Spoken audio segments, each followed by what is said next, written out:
Yo, it's Jbrewy back on your screen like that ex who won't leave you alone. Yeah, I'm talking to you, bro. I'm talking to you. I'm just here to react, clown, and question humanity, one video at a time. If I laugh, cool. If I cry, call 911 immediately. Let's cook. What's up, YouTube? Today we're gonna be watching We Witnessed one of the greatest seasons of all time by Jimmy High Roller. Let's get into it. I'd be lying if I said we didn't see this coming. A 68-win record-setting team who's been the overwhelming favorite to win the title this season for practically the entire season, winning the title. This is not an underdog story or one riddled with ups and downs capped off with an improbable rise to glory. But it should have been. One of the youngest teams in the league with relatively little experience aiming for a prize their franchise has only come within reaching distance of. How do y'all feel about OKC winning the championship? Instead, this was a 100-game slaughter, a season of blowouts, absurd margins, awards, and shattered records. A season so dominant that skepticism turned into optimism, OKC which did go quickly crazy became this year. expectation. And yet the 2025 OKC Thunder didn't just meet those expectations, they obliterated all of them. So because of the Mr. Thunder Aura. aren't just champions, they have now completed one of the greatest seasons of all time. Really? Greatest season of all time? Better than 72-12? Today's video is sponsored by SeatGeek. Whether you're looking for concert tickets to find the get the big go, the hit teams that beat the odds and achieved basketball immortality. But even among champions, there's an even more exclusive club. Teams that didn't just win a title, but set entirely new standards on what is achievable in a single season.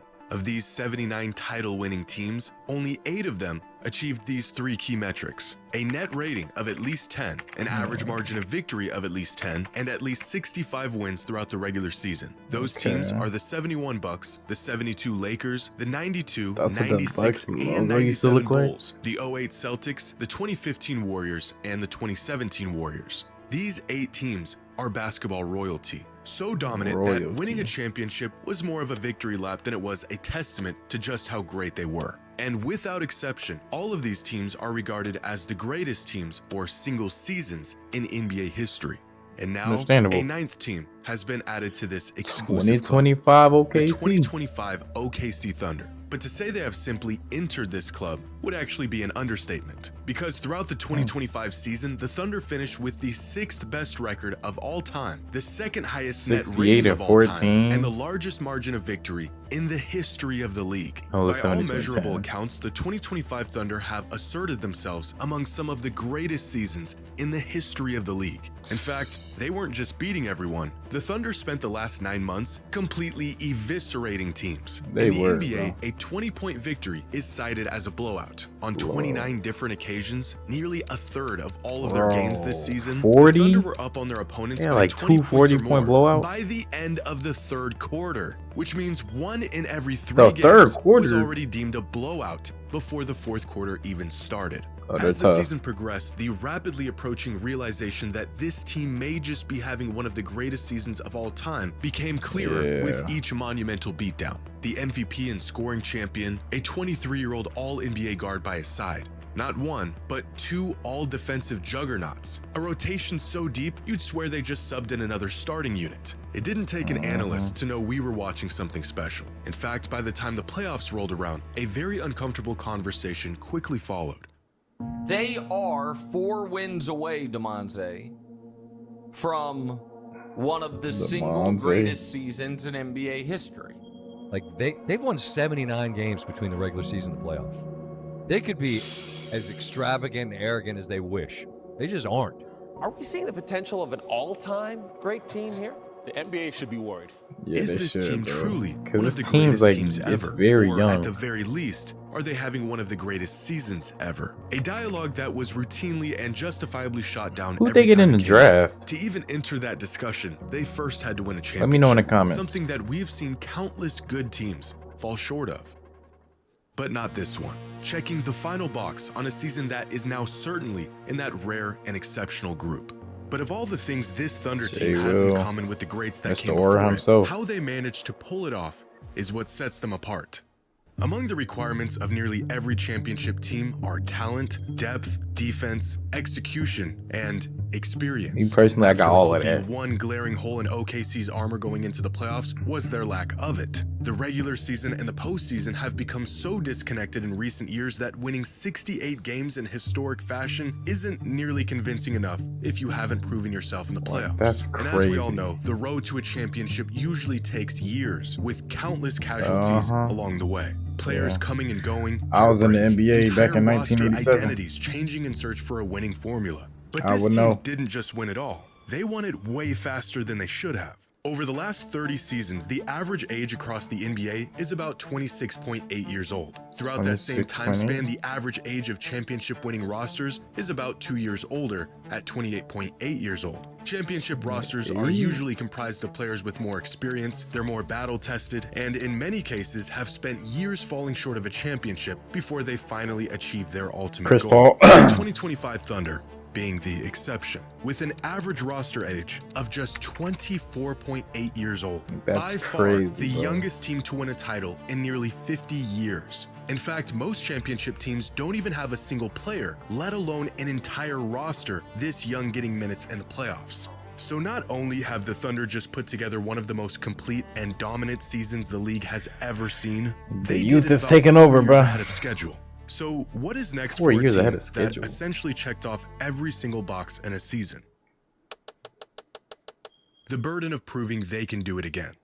Over the last few days, the word dynasty has been thrown around. What it means to be a dynasty and what it takes to build one. But if the current era of the NBA has taught us anything, it's that dynasties might just be a thing of the past. Every generation has seen at least one of these teams, whether it was the Celtics and the Lakers in the 80s, the Bulls of the 90s, the Lakers and Spurs in the 2000s, and the Warriors in the 2010s. And they have played a pivotal role throughout NBA history.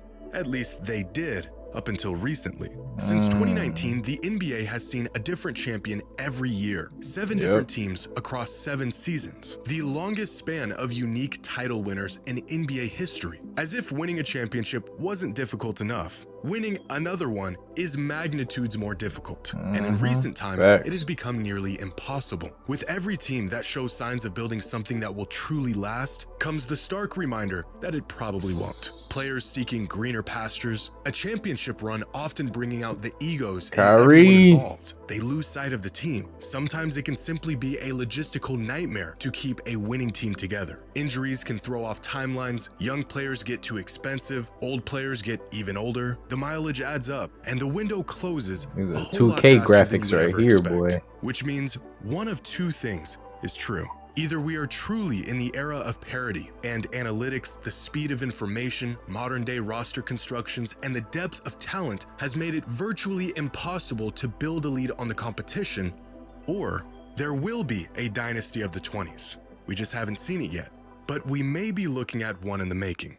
In a league where talent is a rotating door and assets are thrown around like cheap commodities, the Thunder have taken an unconventional route to a title. Actually developing players and building from within. Roster continuity is an ever-increasing point of emphasis in the NBA today. Recent history has shown that the once viable method of building top-heavy super teams centered around a couple of superstar talents with little to no supporting cast was a failing model. The smartest organizations around the league shifted their focus away from acquiring top-end talent at any cost to the more traditional and sustainable model of developing players from within and acquiring pieces based on fit rather than sheer talent. And no team has mastered the art of drafting, developing, and fit better than the Thunder have. Since 2019, the average roster continuity among championship teams, essentially how much a team stayed the same from one season to the next, was about 61%. That means on average, 61% of these championship teams' minutes were filled by players from the previous season's roster. The 2025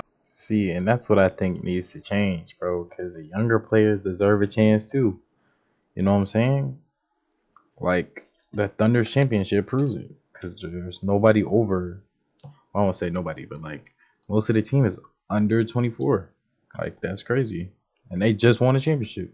Thunder had a roster continuity of 79%, meaning the vast majority of their minutes were played by guys who they purposefully built around rather than outsourcing. In this Yeah. new era of deep, Sometimes consistent that works, though. rosters where chemistry and fit matter just as much as talent, the OKC Thunder have built the youngest, most continuous roster in the entire league, while being the best team in the league. But the anomalous nature of this team doesn't end there, because the Thunder's front office has built this team for the future. I think they would be the first to admit that this immense success, although part of the plan, was not expected to come this early. And evidence of this can be found here. Among the championship teams in this era of parity, the 2020 Lakers have had the lowest payroll, winning a title with just the 11th most expensive team in the league. These other rosters sitting well amongst the most expensive teams in the NBA at the time. This year's Thunder roster had the 25th highest payroll in the NBA. This team has their future growth already baked into the numbers, where many teams of the past had to break up their core or watch key players walk away due to money. OKC up the next. Thunder are one of the cheapest rosters in the league, giving themselves room to offer the highest bid to anyone who may want to leave or inevitably be up for an extension. They say money can't buy championships, but it sure does help. Fortunately, the Thunder just won one of the cheapest rings in NBA history, but possibly the largest positive indicator for the future of this team and a reflection of just how Prayers out to Tyrese Halliburton, man. I hope he feels better. abnormal their accomplishments are, is the fact that they are the sole owner of the largest draft stockpile in the entire league, with 24 picks over the next 5 seasons. Now, this has been a big development over the last couple of seasons. Just how good the Thunder are while sitting on 1 million picks, but the Thunder actually winning a championship changes everything and makes these assets look even more unbelievable. You want to see the cost of trying to win now? The teams that are highlighted represent the 8 teams that made it past the first round of the playoffs this season. Nearly all of them near the bottom of the league in terms of draft capital. Even more shocking, when we highlight the last 5 championship teams, they are the bottom 5 in the league in terms of future draft picks. Winning comes at a hefty price, a price that the Thunder managed to completely evade. Outside of OKC, the only team that made it out of the first round while maintaining more than their You know what? Because, like, what if OKC got Cooper Flag? Imagine if the champions got the first pick automatically, bro. That would probably mean, because who got drafted when Curry was going crazy? Was that 2016? I don't remember who got drafted. I'm not that ball knowledgeable. Pause. But like, if the Warriors would have got the first round pick the next season, since I don't know who it is, it's probably not that big of a deal. But like in this case, OKC, they would have got Cooper Flag, and that would have just changed everything. It's crazy. Luckily, the Mavericks got him. You know what I'm saying? Because Luka, I'm not even gonna talk about that, but you know, fair share of draft picks were the Pacers. Every other team that is within vicinity of OKC is nowhere near even competing for a championship right now. In fact, the only reason why a team should even have as much draft capital as the Thunder do is if they have essentially forfeited the next season or two in an attempt to rebuild. Meanwhile, the Thunder just completed one of the best seasons of all time while simultaneously building a gluttony of assets for the future. This is unheard of. Usually, in fact, almost always, you do not get to be good now and be good later. You have to go all in on one or the other. Except, of course, if you're Sam Presti and the Thunder and you are attempting to do what no team can seem to pull off, be the next great NBA dynasty. But as it stands, the 2025 Thunder have already defied the odds. A young, small market team that was built from homegrown talent, not only stamping their name in every record book, but cementing their legacy as NBA champions and doing it smarter, faster, and about as unlikely as any team ever has. I don't really like Shea shoes, to be honest. Alright, yeah, this is his channel. Let me know what y'all think. Yeah, this video was pretty good though.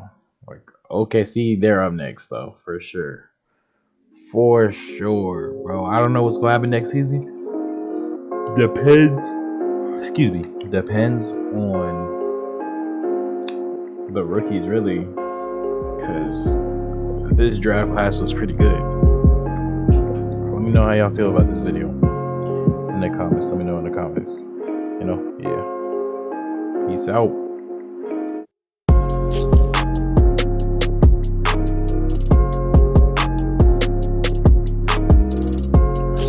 like and subscribe or else.